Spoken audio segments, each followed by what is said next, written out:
पाकिस्तानने काल पूंछ भागामध्ये गोळीबार केला होता। अंधाधुंद पद्धतीने गोळीबार करण्यात आला होता। त्याची दृश्य आपण पुढारी न्यूजवरती पाहतोय।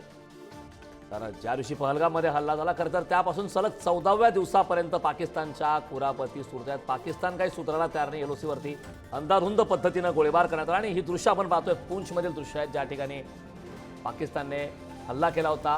अंधाधुंद पद्धतीने गोळीबार करण्यात आला। त्याचा सीसीटीव्ही फुटेज आता पुढारी न्यूजच्या हाती लागला। पाकिस्तानने पूंछमध्ये गोळीबार केल्याचा सीसीटीव्ही फुटेज त्याचे दृश्य आपण ही पाहतोय। त्या ठिकाणी अंधाधुंद पद्धतीने गोळीबार करण्यात आला। विशेष म्हणजे ज्या वेळी पाकिस्तानने एलओसीवरती अंधाधुंद पद्धतीने गोळीबार केला त्या प्रत्येक वेळी भारतीय सैन्याने मात्र चोख प्रत्युत्तर दिलेलं आहे। मात्र हे दृश्य आपण पाहतोय पूंछ परिसरात पाकिस्तानने केलेला गोळीबार हा सीसीटीव्ही कॅमेऱ्यात कैद झालाय। पाकिस्तानच्या कुरापती अद्याप सुरूच आहेत। पाकिस्तानने भारतावरती ड्रोन हल्ले करण्याचे अनेक प्रयत्न केले मात्र ते प्रत्येक प्रयत्न भारतीय सैन्य दलांना उधळून लावलेले आहेत। ते ड्रोन हवेतच हाणून पाडण्यात आले। भारतीय सैन्य दलांचं हे मोठं यश म्हणावं लागेल। पाकिस्तानने मात्र पूंछमध्ये गोळीबार केला त्याची सीसीटीव्ही फुटेज आता समोर आली। पहलगाम हल्ल्याच्या प्रत्युत्तरात भारताने ऑपरेशन सिंदूर राबवलं। त्यानंतर घडामोडींना वेग आला। काल रात्रभर मध्यरात्री ज्या प्रकारच्या घडामोडी घडत होत्या पाकिस्तानच्या माध्यमातून वारंवार भारताच्या प्रमुख शहरांना टार्गेट करण्यात आलं आणि त्या ठिकाणी ड्रोन हल्ले करण्याचा प्रयत्न करण्यात आला। मात्र भारतीय सैन्यांच्या माध्यमातून ते ड्रोन हल्ले धुडकावून लावण्यात आले। त्यांचा कट उधळून लावण्यात आला। ड्रोन जे आहेत ते हवेतच हाणून पाडण्यात आले। मात्र त्या तुलनेमध्ये भारताने पाकिस्तानमधल्या काही महत्त्वाच्या शहरांवरती हल्ला केला। प्रमुख 7 शहर आहेत त्यामध्ये रावळपिंडी, इस्लामाबाद, कराची यासारखी महत्त्वाची शहर आहेत। कराची बंदरावर तब्बल 54 वर्षांनंतर हल्ला झाला। 1971 नंतर प्रथमच कराची बंदरावरती हल्ला झाला। कराची बंदर हा पाकिस्तानातला सर्वात मोठा बंदर आहे।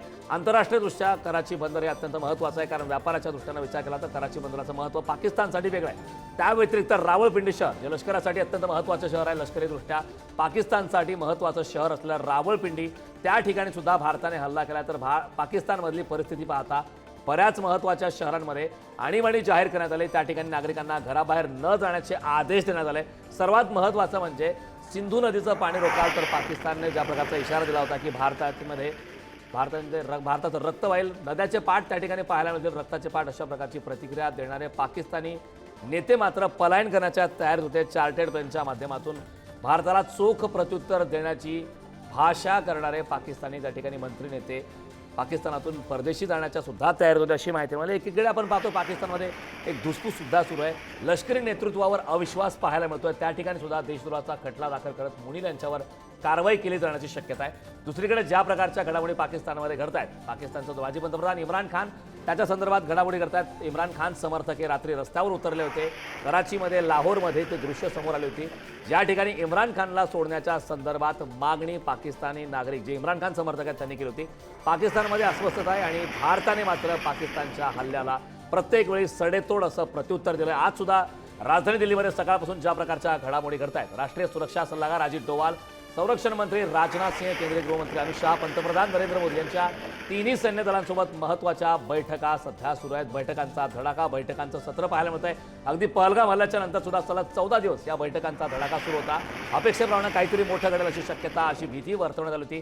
पाकिस्तानच्या नेत्यांचे ज्या प्रकारचे वक्तव्य येत होते पोकळ धमक्या येत होत्या पाकिस्तानचे नेते भरवत होते त्यावरून सुद्धा हा अंदाज लावला जाऊ शकत होता की पाकिस्तानमध्ये सध्या भीतीचं वातावरण आहे।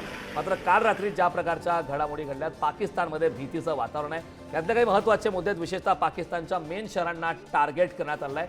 त्यामध्ये रावळपिंडी आहे, लाहोर, कराची, इस्लामाबाद यासारखे प्रमुख 7 शहरांवर भारताने टार्गेट केले। या ठिकाणी ड्रोन हल्ले करण्यात आले।